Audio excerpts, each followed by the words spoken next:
Good evening, everyone. I know you're struggling out there. Strug for Change has decided to come together for an impromptu recording to talk about how to begin thinking about leading and teaching in a hybrid scenario. So we're going to share some stories. It's going to be pretty raw, but I know that our friends out there are going to appreciate hearing from us. My name's Tracy Bondi. I'm a current IT project manager with about 19 years of experience as a ed tech leader in districts throughout the Bay Area and California. And I'm here with a couple of my very good friends. Hey, yeah, I'm Emily Hendricks, and I work currently at an independent school named Hillbrook School in Los Gatos, California. So my experience as an associate tech director has been very interesting the past school year during the pandemic, and so I'm excited to discuss some of the insights that I've gained and observations that I've had, and experience that I've had with a hybrid learning environment, among other things, and to hear what else we have discovered along the way. We have Valerie here too. Yeah, so everybody, my name is Valerie, and I am a teacher specialist in ed tech. And so I was just recently hired in November to a school district in Southern California.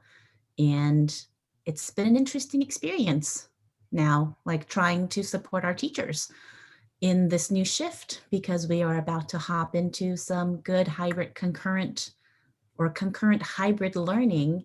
And I'm excited to hear what tips and tricks Emily has to offer for us, because she's been doing this since she started the school year. Yeah, so I'm gonna kick it off by saying I'm gonna facilitate the conversation with these two, because what a great opportunity that you have to hear this juxtaposition of where these two fabulous educators are. We've got to our bottom right, we have Emily, who's been in a hybrid independent school teaching since the fall. And then we have Valerie to the left of me or the right of you, depending on your screen, who is, as a new hire in her district, they just got word on Tuesday night that they're going back within the next 3 weeks as they enter a new tier to a hybrid model. So we know we have educators all over the state of California and beyond that are just trying to figure out the basics of getting through the day. And I want to add some sympathy, love out there for you folks that are struggling right now, because I know that you're thinking about your own health. You're trying to think about how and when and where will you get a vaccination, because we're hearing them released all over the state of California and beyond. What is it going to look like for you as you're going through this process, getting a vaccination in your current iteration? Some of you are in classrooms that are empty. Some of you are on school campuses with students that come in very small cohorts. And then many of you are at home, and you have been at home almost a year. I mean, can you believe it? It has been almost a year. So here we are in one of the most resilient industries in the United States, next to healthcare workers, trying to figure out how to get through the day. So I'm going to open it up and let these two have a very free-flowing conversation on this topic. And I'm just going to jump in every so often and ask a probing question or ask them to restate something if we need a little more clarity. So ladies, the floor is yours.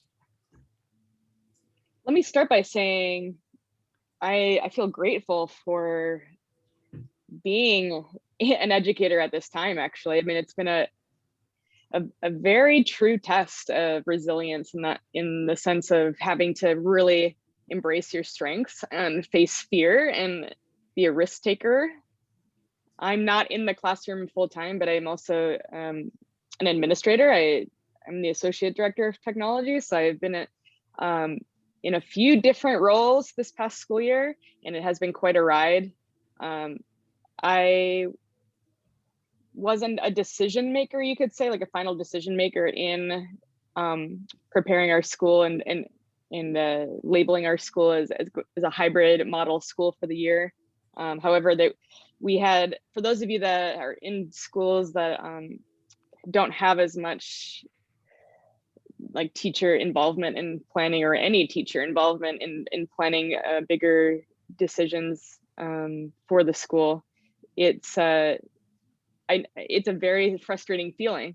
And we, even as a smaller school, like we had to rush into the school year, and teachers had very little say, in how we were going to design teaching and learning.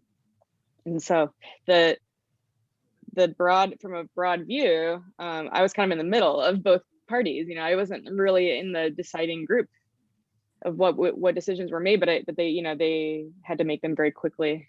And so I'm very grateful to be at a school that we had a lot of swift change, a lot, and there was frustration, there was a lot of different emotions, and we are now at a place, since I would say after break, where I personally feel like we're a lot more stable, and we know what to expect, and there's a flow, and teachers are more, maybe not 100% confident still in how they are teaching students, but maybe 50% more confident in their setup, and that's a huge hurdle. In my perspective, I'm someone that has to support technology, teach technology, and I do teach some middle school elective classes in digital music and sound. So I'm going to let Val talk about maybe the overarching situation in her district, how their school has gotten that rolling.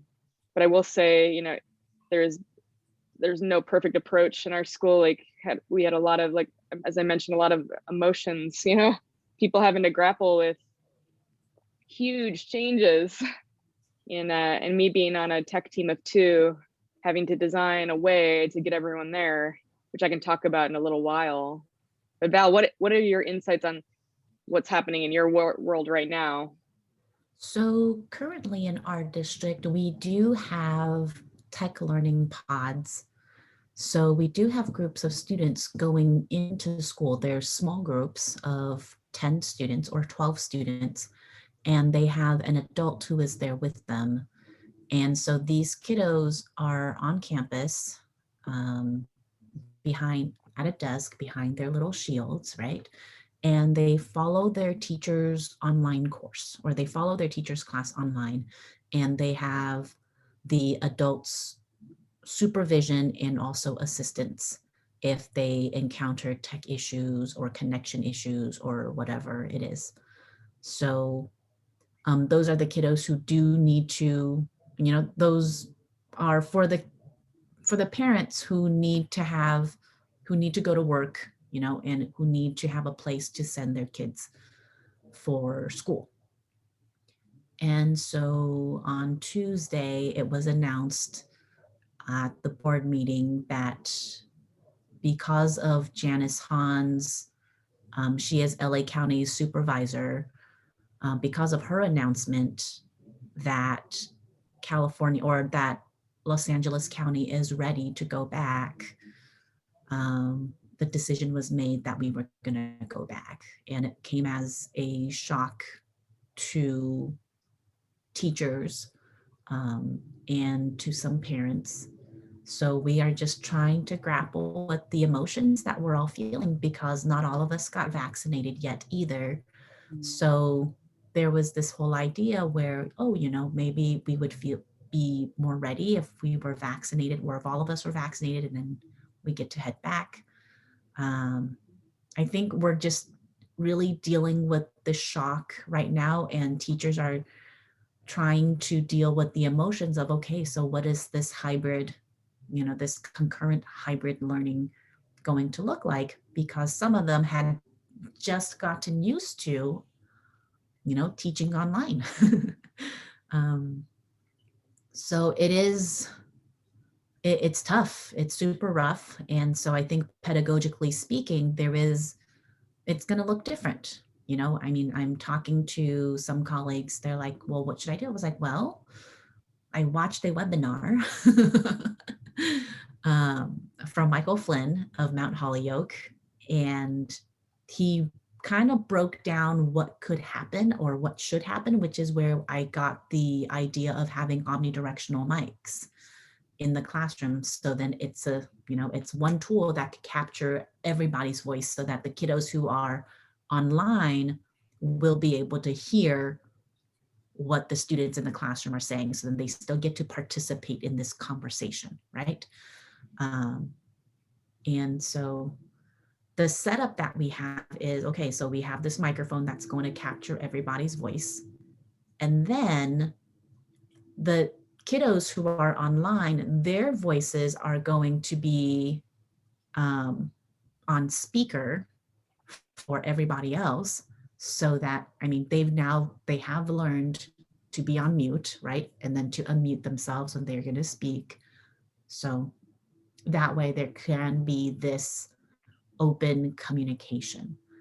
But we're not really sure what it's going to look like, because there's some conversation of, the kiddos who are going to be in person will function like how the tech learning pods are functioning, in that they will also be just on their computers as well.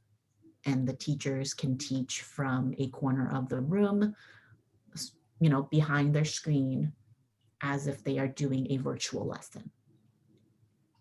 Well, so then that means there's one potential scenario, right? And it sounds like you guys are going to be at the early planning stages, Valerie, of trying to figure out what that might look like.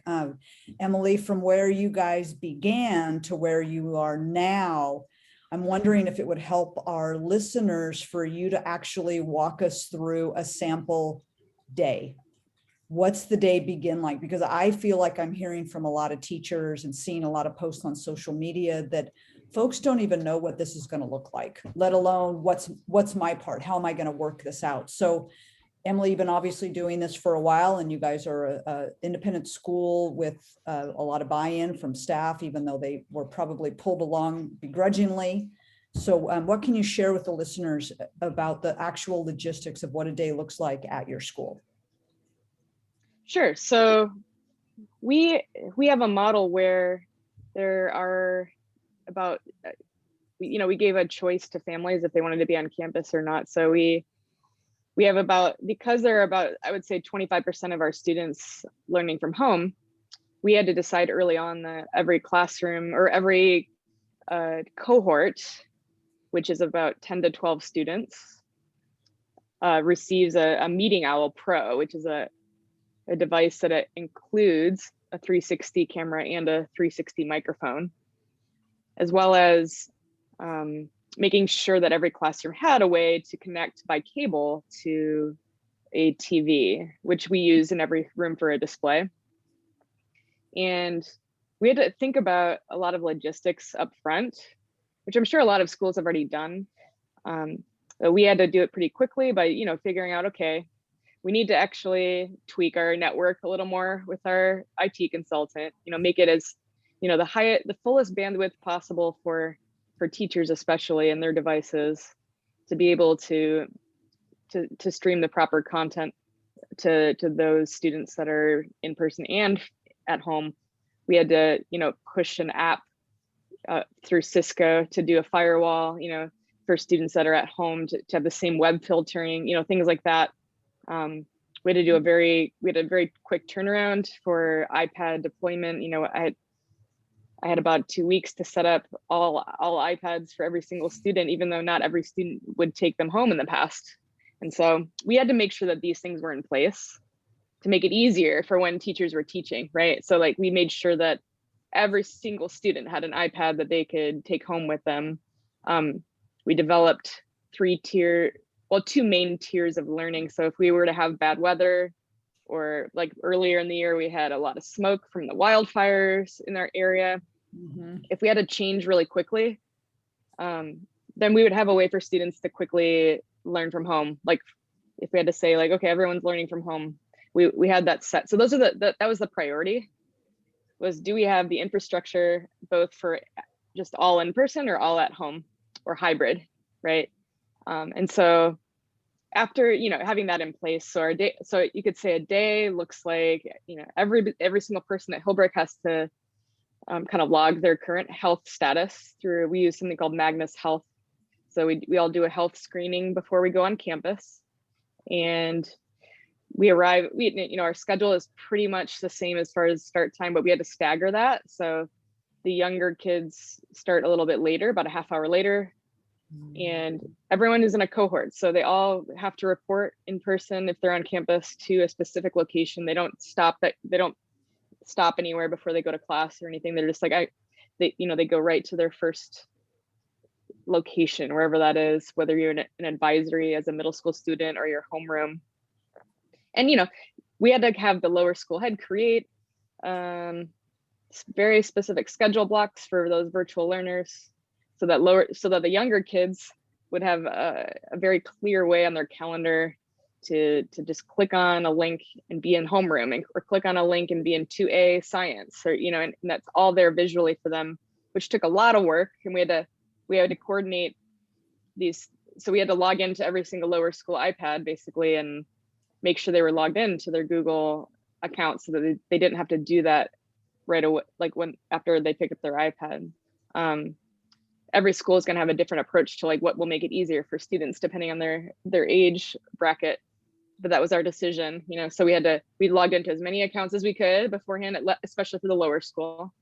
And then we made sure that as our tech team, both of us, we planned out a way to make it simplistic for teachers eventually to just have like primary tools to use for class, like content creation, curriculum management, class management. So we've been using Google Classroom for middle school primarily for like class management and assignments, projects, grading.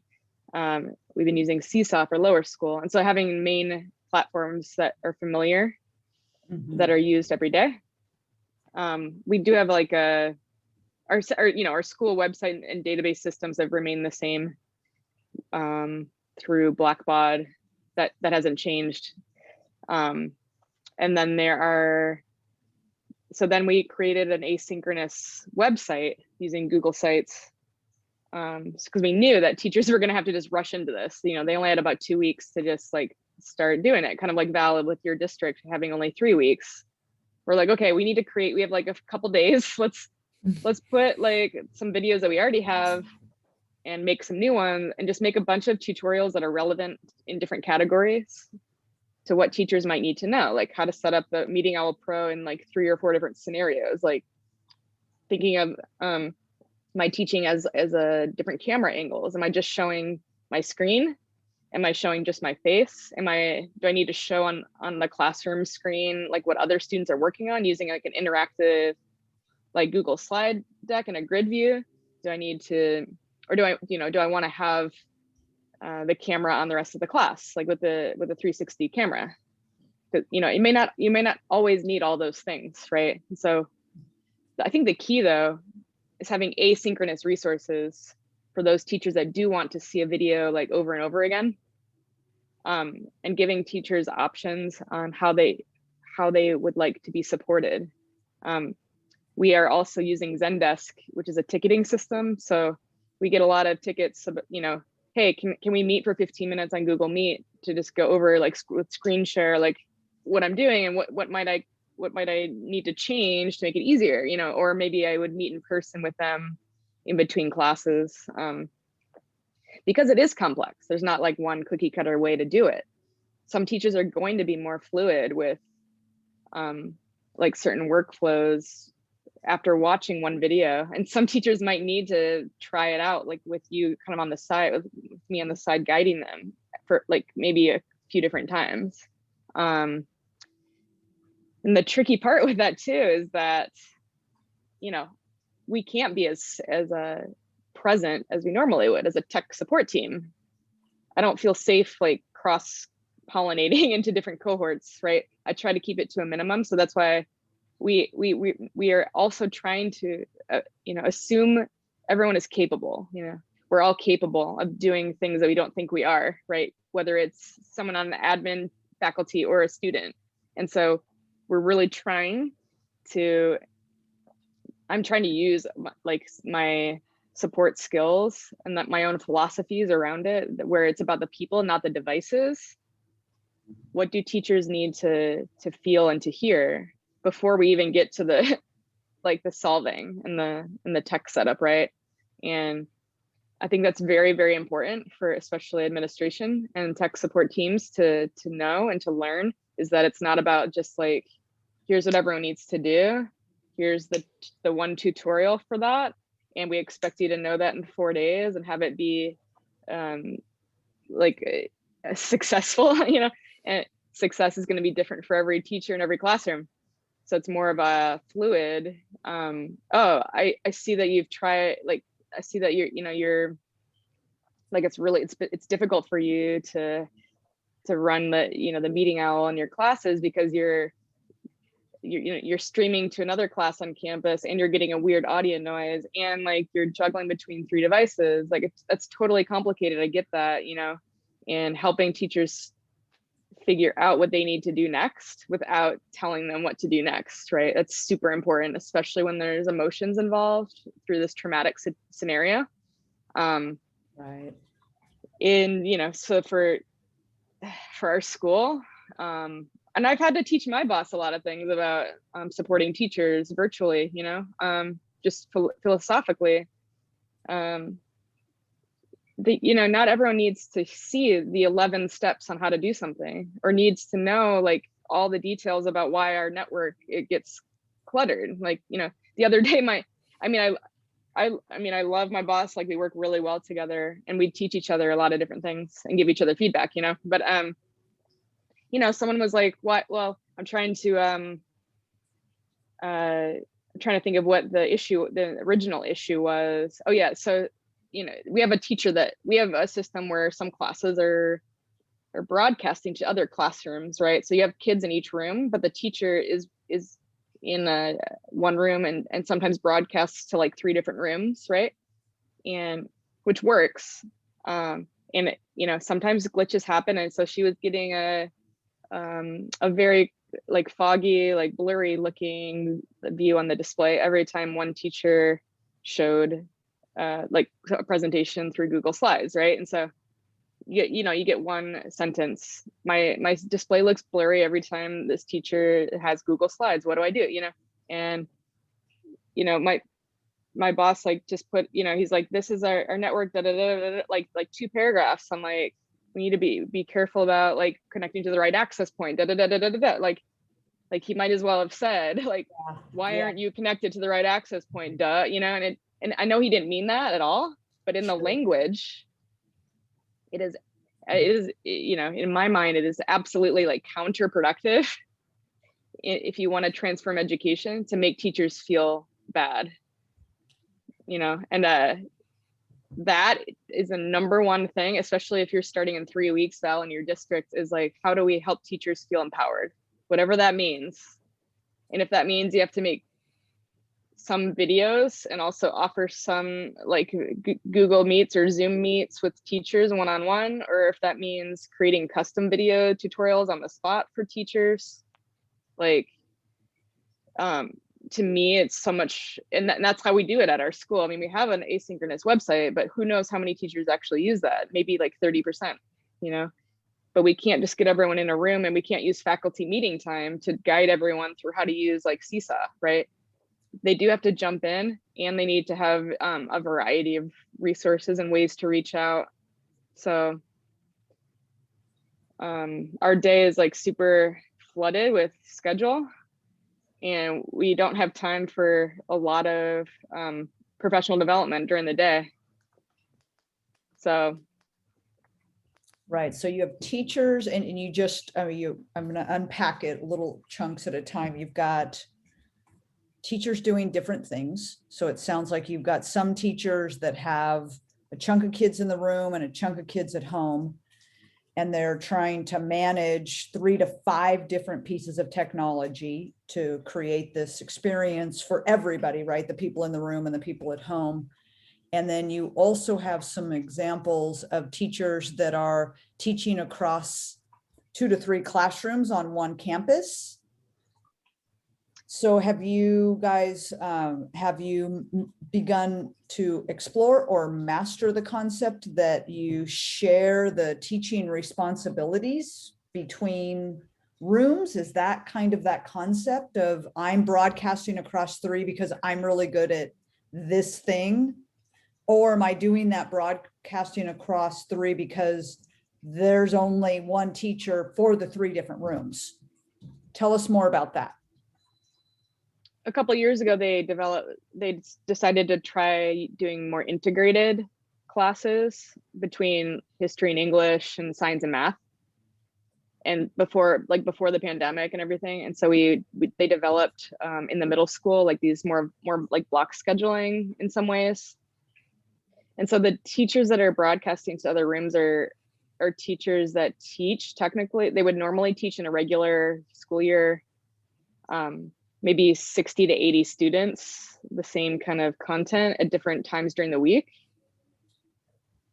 And they now have to teach that same number of students in the same content in fewer classes. Okay. So the solution was to make it so that you could teach, so that teachers wouldn't have to teach like 6 times or something because of the cohorts and everything. So how can we reach the same content simultaneously to those students without overloading the teacher's schedule? Right. So for cohorts out there of grade level teams, Valerie, I wonder what that might look like in a K-12 scenario across a school site or across a district, right? Yeah, I mean, our pods are multi-grade level for the moment, but then in our transition back into school, there's still a lot of decisions being made.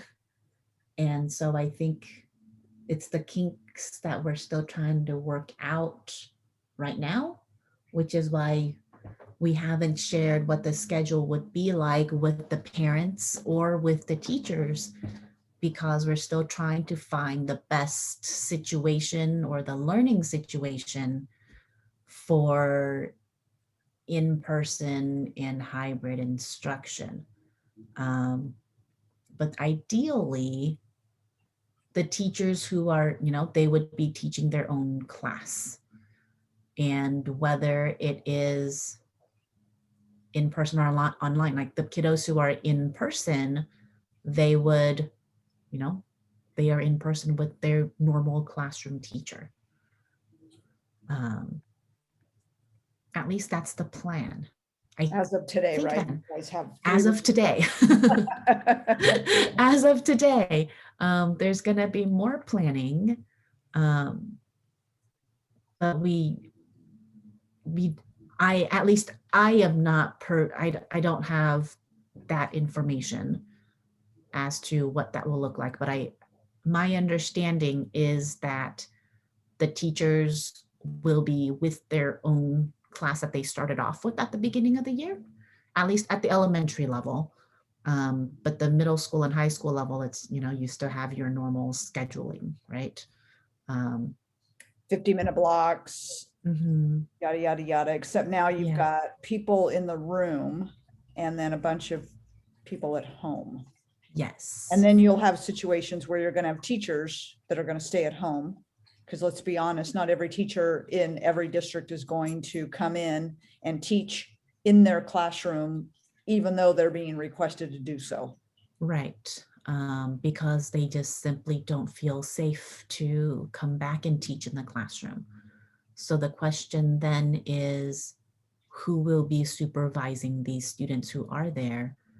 And if it could be possible to, extend what the learning pods have right now already, but extend it out to even more people or to more families, so that the teachers who do need to stay home are able to still teach from home.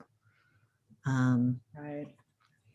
And it's just, there's a lot of questions and a lot of concerns, because some teachers are like, well, what if we contract COVID while we are teaching in class, right? It's like, okay, then we'll follow CDC guidelines, It's like, okay, but then what if I get sick? Is it my sick leave, like my personal sick leave that I have to take? Or is there a different bank of sick leave that is going to be offered, right? So there are and that's just like the beginning of stuff, right? So what if a kiddo tests positive for COVID, right? Then if we're all in this block together, or we're all in this pod together, then do we all go home then and quarantine for 10 days? What is the testing procedure? You know, are they going to make house calls for everybody to get tested? Or do we have to drive ourselves to various locations to get tested and then come back with the results? Like, what is, you know, there are questions. Well, and more questions than answers at this point, right? Right. There are definitely a lot more questions than there are answers. And I think we just need our leadership to provide what the guidelines are going to be and what it's going to look like. And at the same time, if there is going to be a lot of flexibility in what it looks like, then what does that flexibility look like? And Right. how does that change then from the current situation of people learning from home and the pods that are already there, you know? Yeah, that's exactly what Hillbrook had to figure out. Yeah, back in the summer, it's like, what are these learning modes going to be that we switch between, like learning mode 1, learning mode 2, between hybrid, virtual, and you know what? We had a 4th grader that got COVID a couple weeks ago, and they had to, you know, quarantine the whole grade for 10 days. You know, so we had to figure that out as a school. You know, so I know exactly what you're going through. I don't know that. I wasn't on the team that made all those specifics, but I know that it is an arduous process of figuring out, like, for like what works best for our school or our district. And Right. And you know what I knowing mean? they're all so different, right? You're Yeah. serving, because Valerie, as you were talking about this, you know, element of, so an entire grade level gets exposed to COVID because one child or someone shows up positive. And then that concept of driving themselves to get tested, my immediate thought, as you know, you guys have heard me ramble about this for a long time now, my immediate thought was, what about the families that don't have cars and don't have insurance, and how are they going to be served? So it is a multi-layered onion, because every teacher is responsible for, you know, 18 or 22 or 36 or 120 kids, depending on where they are in a system. But then you've got a school site that's responsible for 250 or 800 or 1200 or 3600 students.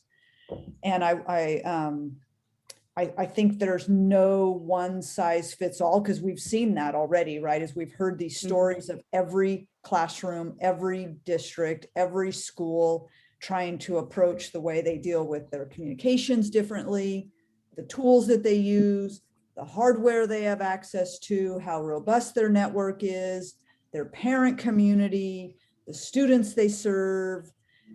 Because it's interesting, you hear people say, well, you just come up with a plan and follow it, right? We just need one plan and every school in California will follow it. And it's like, no, you don't understand our industry. We're in these living organisms that don't adhere to a written plan in a binder.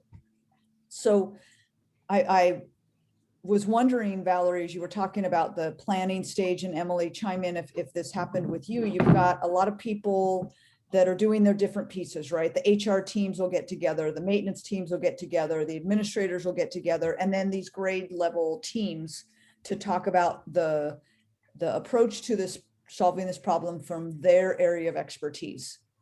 But you also need to have flexibility in knowing that it's not going to be the same for everybody, and you can't have a plan before certain things happen. So Emily, was the 4th grader who got COVID, was that the first time this year? That was the 3rd time, technically, but because the student was on campus for a couple of days in the interim between the test and the results, we had to figure out, like, who is, you know, in contact with this student during those 2 days, just those 2 days, you know. So there is some complexity with that. Like, I do a recess duty with 4th grade, but I wasn't with that student for those 2 days, but someone else was. And so, like, whoever was potentially in that bubble, then quarantine for the rest of whatever that 10-day exposure period was. So it wasn't like that they had to quarantine for 2 weeks. They just had to quarantine until that exposure period phased out. So you needed to have a lot of, and you alluded to this early on, by the way, you had to have a lot of on the fly pivoting and flexibility in your own thinking in an industry with long-term planners. I mean, Valerie, how does that work, right? Like Right. And you've here got I these am. people that want to follow a game plan from the first day of school. They know what the last day of school is going to look like. They just need to get you there, right? Now, all of a sudden we're saying none of that matters, folks. Now we just need you to think on your feet, right? Constantly. Yeah. And my whole argument here, or I don't know, I don't think argument is the right word. My logic is, for these kiddos to learn, they need stability, right? And kids learn from teachers who are happy, who are feeling safe, who are in a good state of mind. And if the current situation is not putting our teachers in a healthy, stable peace of mind, and they don't feel like that's going to be there with them teaching in person, are our students really going to be getting the best lessons that they can offer, right? And speaking with my colleagues, some of them are like, I haven't slept since Tuesday because I just have nightmares about, one, catching COVID, my family getting sick, not being able to manage the technology, because some of us are still working with really tough, are still having a hard time with technology, right? And there's no fault to that because we just have different technological levels. And my concern in teaching both online and in person is that as a classroom teacher, I felt like I was a very good, confident classroom teacher, but I didn't know what was going on 100% of the time. I could confidently say that 95% of the time, like 90% of every single moment, I knew what was going on. But there's that hanging 5%, right? I'm good with technology. I think I do a great job running my online classes, but I also don't know what's going on 100% of the time in a class of 35, 50 people, like however many number of people I have in my class, right? And I'm not talking about a professional development. I'm talking about like me teaching a class of like 35 adults, And even then I'm like trying to figure out what's going on in the chat, if they've left me, if there was a question being asked in the chat, if somebody's having technical issues, et cetera, right? So needing to take care of both my students who are online and take care of my students in person, that puts in a lot of unknowns, and it makes me uncomfortable as an educator if I'm trying to provide the best learning experience for my students. And this doesn't even add the layer in that a lot of the teachers in our school district are dual immersion teachers. So they're teaching in a language that the kiddos may not understand. So they're in language acquisition at the same time that they're trying to maybe learn a basic math concept. Oh, right, right. So it's just, I don't feel like we're setting our kids up for success in bringing them in this type of learning situation. But I also hear my colleagues really like very clearly in that distance learning isn't for their own kids, that as in I hear their classroom kids, right? They're saying, I've got a classroom full of kids and distance learning is not working well for them right now. No, as in like my child is learning at home and it's not working for my child at Okay, all. okay, so they're wearing that hat of a parent and a teacher. Okay, I gotcha. Yeah, that they're wearing their parent hat and realizing that, you know what, my child is not thriving learning at home. Like my child needs that physical attention from their teachers, and they're going to do a lot better in person. Even if it's clunky, even if it's messy, Mhm. even if there are moments, as there will be, where there's absolutely no learning going on. No, I will share, I've got a 19-year-old and a 15-year-old, and my 19-year-old college student is not learning well from home. Mm. My college student needs to be at school because she is a tangible, hands-on, really thrives well in lectures with other peers. So I understand that parent hat of, this is not working for our kids. So Yeah. then do we just, I mean, I'm wondering, for those courageous conversations that are going to have to occur in your district and in many districts, as Emily probably went through from the summer through the fall, through the winter to now, around courageous conversations of, we need to be honest about the quality of service that we're offering right now, and come to real terms as a leader and as a specialist, as an educator, that there is no quality that's going to happen in this scenario. Right. Interesting. Like if you look back in history with different like cruxes that we've come to as a society, like for better or worse, the invention of the light bulb, the people moving out west to find a better life, the industrial revolution when everyone was building factories with new machinery that was still being developed. We are at another point because of this pandemic. We are forced as a society to think about, okay, yeah, what are our basic like Maslow's needs as as individuals and as institutions, and we're not going to know that right away. And history does repeat itself in a way that we can learn from. It evolves and also loops a little bit. And okay, we know how to do virtual, we know how to do in person. We're forced to do this hybrid approach. And like what let's go back to like the philosophies of education, and that really is linked to Maslow's hierarchy of needs. Like we can't learn and embrace new knowledge without feeling a full, a healthy being and a full identity and understanding of our own identity. And so to me, in my mind, it's a crazy time. It's hard as hell, it's stressful, and it's normal for us as a society to go. We have a lot of moving parts right now that we're figuring out. Some have immediate and clear solutions, and some are going to take time to understand and embrace, and then it'll come to a point again, I think, where we're like, okay, we have redefined education right now, and that might not happen for 3 more years.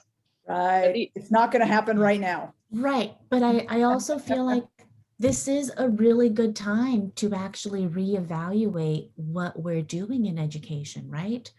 Are all these assessments necessary that we're doing, right? Can we actually care more for the well-being of the social emotional well-being of our students now, and really recognize them for who they are and what they can bring to the table? Right. As opposed to, are you able to read these sight words? Do you recognize, are you able to write a sentence, a complete sentence, right? Or write a full-on paragraph? Because we need success could be measured in so many different ways.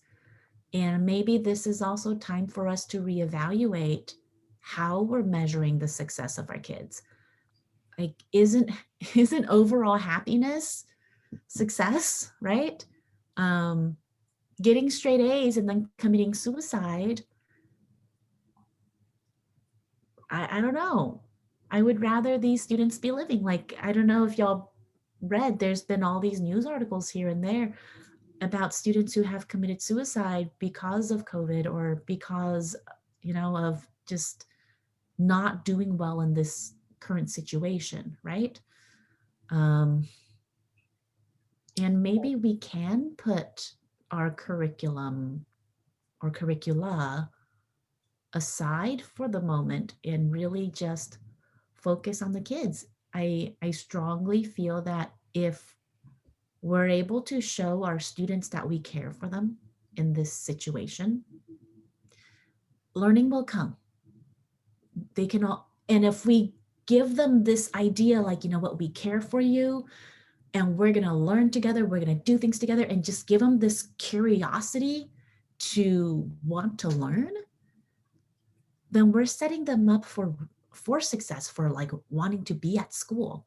But then if all we're doing in our Zoom classes or in our in-person classes that are gonna be this hybrid concoction, and we're like drilling things in and like stressing them out about not being able to do X, Y, and Z, we may take that drive or passion for learning out of them. And that's what really worries me. Like at the end of the day, right? Tech issues aside, all pandemic aside, like I just really want happy kids who want to learn. And I don't know if we're doing our kids a service trying to conquer this academic loss, right? And I hate saying the words academic loss or learning loss because they're learning so many other things right now. But Oh, they sure are. I mean, talk about a gift, right? So I'm wondering, ladies, we've been on this conversation for a while, and we're, I think, at the beginning of maybe a series of conversations that we want to have and bring in some guests. yeah, In closing, knowing that Emily's on day, I don't even know, you're at well beyond 100 days now, I'm sure, on your calendar year, and Valerie is 3 weeks shy of day one. If you have just a couple final thoughts you would like to offer to our listeners, we have a lot of terrified teachers right now. We have concerned parents. We have excited students that are thinking about what's it going to look like in a few weeks and what's it going to look like continuing on. What tips and advice would you have for our listeners right now, knowing they're in a variety of places? I would say start with what you know and be as flexible as you can. And I know that's hard to even wrap your head around when you don't know what it's going to look like in a typical day if you're going to be new to the hybrid scenario. But just, I would say, don't feel like you need to know everything. There are going to be students that can help you in class. Start simple with your classroom routines, just like you would in person, where everyone is in person. Have a routine that is very simple and straightforward to follow, and stick with that as your guiding anchor. And that routine might include a few extra variables, like click on the Zoom link, check the waiting room, open the chat, put the attendance link, have it, maybe ask a student for that day to help you with the chat, whatever that routine is to start the class period. Get comfortable with that routine that you want to use from the beginning, and know that that is going to change as time goes on, and you realize like, oh, what if I did this a little bit differently? What would that look like? Be ready for flexibility, be resilient, take risks, but know yourself, know what you need to be successful in your own person, like emotionally, mentally. And just because another teacher in your own discipline is doing something a certain way, do it your own way, within the framework that the school is providing you. And with all of that, you're and as long as you're focusing on student engagement, your students will come away with an impactful experience. Fantastic. Valerie. Have a lot of grace for yourself and for your students. Know that everybody's trying to do their best. Know that you're trying to put in your very best, right? Um, it's such a hard situation right now. So sleep, which sounds counterintuitive because we're so stressed, but sleeping is a good thing. And if you are present there with your students, it can be routine things that you are doing with them. They don't have to, they don't have to learn something new every single day, because we need to have that, the cognitive load we have with the stress of being in this new situation and everything. It's going to be hard for them to learn. So have that routine so that they get used to that routine, so then the cognitive load in dealing with this newness is lower, right? Mhm. And then once we get used to that, we're all practicing a ton of grace and a ton of patience with everybody, then we can bring in that content, So like the whole first 6 weeks of school where you just want to put content aside and develop good routines and develop good relationships, we got to start building that all over again. And be kind to yourself and be kind to the parents, be kind to the students, and know that it's really hard for the administrators as well. So, let's just try to be kind everywhere and all around. That's what I got. I'd like to add in, I want to acknowledge that you are in crisis. And there is no other way around it. There is no lesson plan. There is no schedule. There is no list that can offer assurances that can help you climb out of the crisis that you are in right now. So I think it's important to acknowledge that. Try to find a moment every day to laugh with your kids. Try to create opportunities for the kids to show you how creative they have become during this time. I love what Emily said about they have learned, and they will continue to learn so much during this. For them, this is an extremely stressful time, but it's also the greatest adventure of their lives. So find moments to celebrate that and get a lot of sleep. Take 5 minutes a day and breathe. That's what Doreen Bondi always talks about, is the 5-minute breath.